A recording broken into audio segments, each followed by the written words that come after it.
Olá, queridas, tudo bem? Agora um bom dia para vocês. Outro dia aqui, conseguindo gravar pela manhã. Estamos já na reta final, né, para o nosso desafio, assim, um pouquinho mais da, da metade. E como tem sido legal, né, assim, esses dias, essas reflexões, abordar temas, assim, que são tão corriqueiros, assim, tão presentes nas nossas vidas de mãe, de lactantes. E é tão bom, né, a gente conhecer mais sobre esses processos e saber que a gente pode dominar um pouquinho mais as coisas, né, que outrora poderiam nos deixar angustiadas. Então vamos lá. Eu ainda tô falando um pouco mais baixo. Tomara que vocês consigam ouvir direitinho, porque as meninas ainda estão dormindo e tá bem cedo. Então vamos lá. Hoje eu vou falar sobre algo muito interessante, né? Que muitas mães, assim, ficam surpresas, né? Quando sabem, porque a gente consegue decifrar alguns comportamentos dos nossos bebês e percebe que tudo começa a fazer sentido, né? Então, olha só, hoje eu vou falar um pouquinho sobre picos de crescimento e saltos de desenvolvimento. Alguém já ouviu falar? Então, alguns estudos, muitas observações de especialistas da área, né, de pediatria, de neuropediatria, identificaram um padrão que acontece com os bebês em determinada fase e é um padrão também de comportamento. Então o bebê está bem, o bebê está tranquilo, tá mamando bem, né? Ele demonstra pra gente ali um certo padrão de como as coisas estão funcionando, né? Das mamadas, do soninho e tal. E de repente algo muda bruscamente. E a gente pensa, ué, mas o que tá acontecendo? Por exemplo, em relação ao pico de crescimento. Os estudiosos dessa área falam que existe um pico de crescimento aí por volta dos 7 dias de vida. Então, assim, depois da primeira semana de vida, o bebê ele faz assim um upgrade das mamadas. A gente percebe que o bebê tá mamando mais, né? Tem bebês que mamam ali horas a fio. E não é somente a sucção não nutritiva. O bebê realmente, você percebe que ele tá sugando, que ele tá ordenhando. E mamando, e mamando, e mamando. E faz mais mamadas do que ele já estava fazendo nessa primeira semaninha de vida.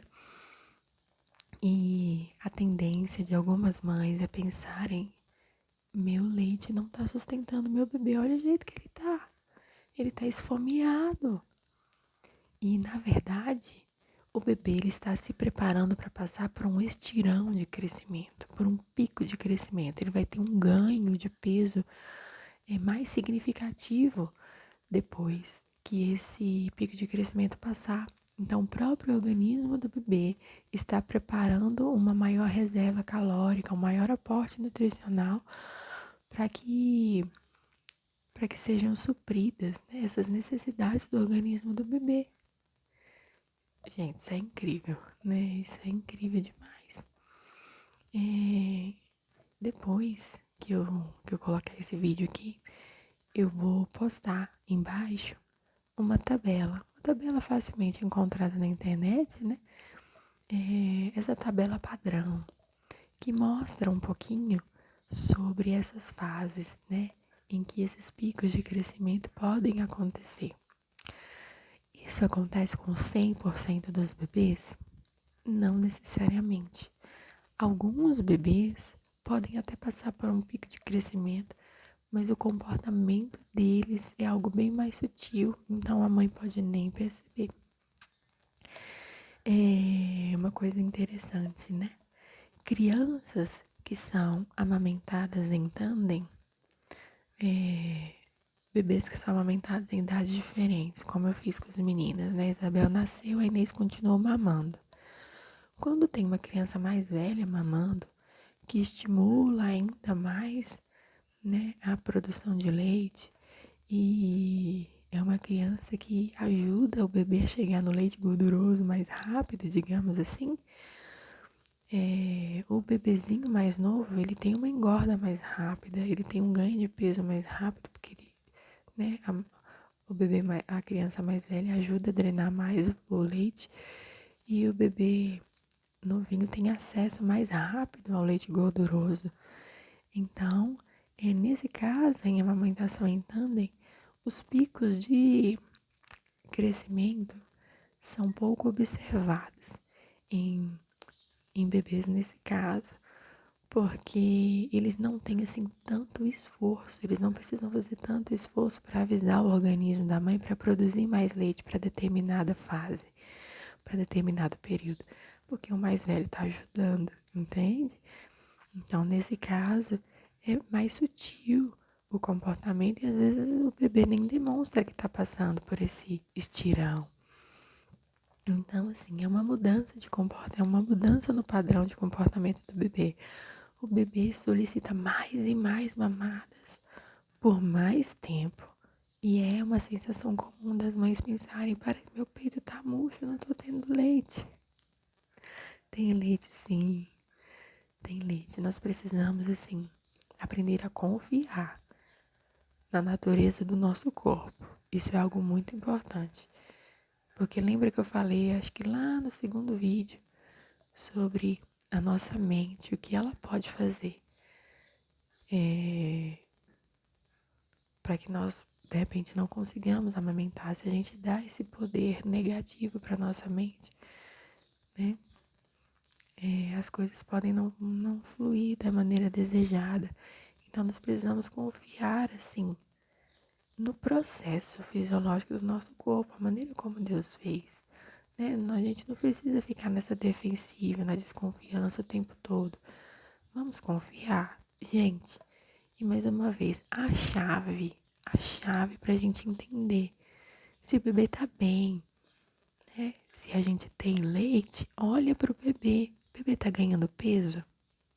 Ele tá, né? A curva de crescimento e desenvolvimento dele tá ok? O bebê tá engordando? Pronto. Pronto. Né? O bebê tá engordando, ele tá bem, tá se desenvolvendo? Você tem leite, ainda que pareça que você não tem, ainda que os seus seios estejam sempre murchos, porque tem mamas que vão ficar assim. Nem toda mama fica estourando de leite, né? Cada organismo é único, cada mama é de um jeito. Nós temos, né? As mulheres têm mamas de diversos tipos, de diversos tamanhos. Então, o pico de crescimento, ele se dá dessa forma. É uma mudança no comportamento de solicitação de alimento do bebê. E aí vocês vão olhar depois na tabelinha e de repente pode até identificar se os bebês de vocês estão passando por esse período. E tem também os saltos de desenvolvimento, né?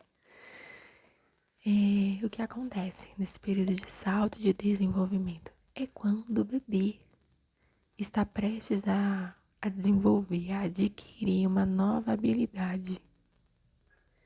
Isso muda o padrão comportamental do bebê. Pode influenciar o sono, o bebê pode acordar mais vezes durante a noite. Pode influenciar na alimentação, ele pode dar uma freada, né, na solicitação de alimento, ele pode passar por um período normal e tranquilo de inapetência, pode mamar menos. Se são bebês que têm mais de 6 meses, que já estão na introdução alimentar, eles podem dar uma freada e não querer comer e de repente continuar mais só no peito. Mas essas mudanças que eu estou falando para vocês, elas acontecem em torno de uma semana. Né? São comportamentos que a gente nota diferentes durante uma semana. E geralmente depois de uma semana tudo volta ao normal. Então, por exemplo, um bebezinho novinho, né, que está prestes a começar a sorrir por si próprio, né, adquirir essa habilidade de sorrir, de interagir mais com os pais, ele pode demonstrar uma mudança no comportamento dele. Um bebezinho que está prestes a começar a sentar, né, lá pelos 6 meses. Ele está quase adquirindo essa habilidade.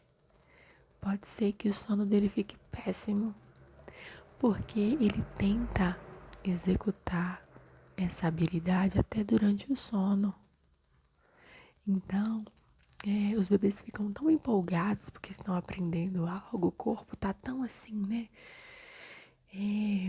Estimulado para conseguir aquela nova habilidade que até durante o sono, né? No momento que eles deveriam estar dormindo, eles podem tentar sentar. Bebês que estão começando a balbuciar, né? Aprendendo a falar alguns sonzinhos, emitir alguns sons. É normal o bebê acordar no meio da madrugada e começar a falar. E começar a conversar. Aqui em casa isso já aconteceu com as duas. Então é algo que não dura muito tempo, né? Se a gente ajuda o bebê, na medida do possível, a ter uma boa rotina, né? Ajudar o bebê a dormir de forma adequada, a gente vai ver que isso vai passar, né? Não é algo que assim vai mudar, influenciar tanto na rotina do bebê, não. É algo que dá e passa. Então, o salto de desenvolvimento é isso. Quando o bebê está prestes a conseguir uma nova habilidade, ele muda o comportamento, dorme mal, come mal, porque ele foca os esforços dele naquela nova habilidade. Bebês que estão quase que aprendendo a engatinhar. Nossa, durante uma semaninha e antes deles começarem a engatinhar, pode ser que o sono fique ruim, aí a gente tem que ter um pouquinho mais de paciência. Como eu falei, coma um pouquinho menos. Mas depois que eles conseguem essa nova habilidade, tudo volta ao normal. Então é algo que eu tô falando assim, que não vai interferir significativamente na rotina geral do bebê, né? Mas é algo temporário, transitório, que marca, que demonstra que o bebê está se desenvolvendo bem. Então, essas coisas que a gente pode, de repente, confundir com doença, que o bebê tá comendo mal porque ele tá pra ficar doente. E uma das coisas que deixam as mães bem preocupadas é quando o bebê fecha a boca, não é? Quando o bebê não quer mamar, quando o bebê não quer comer, a gente já fica logo preocupada. Mas entendendo um pouquinho como foi. Alguém acordou. Se acordou, já já eu continuo o vídeo.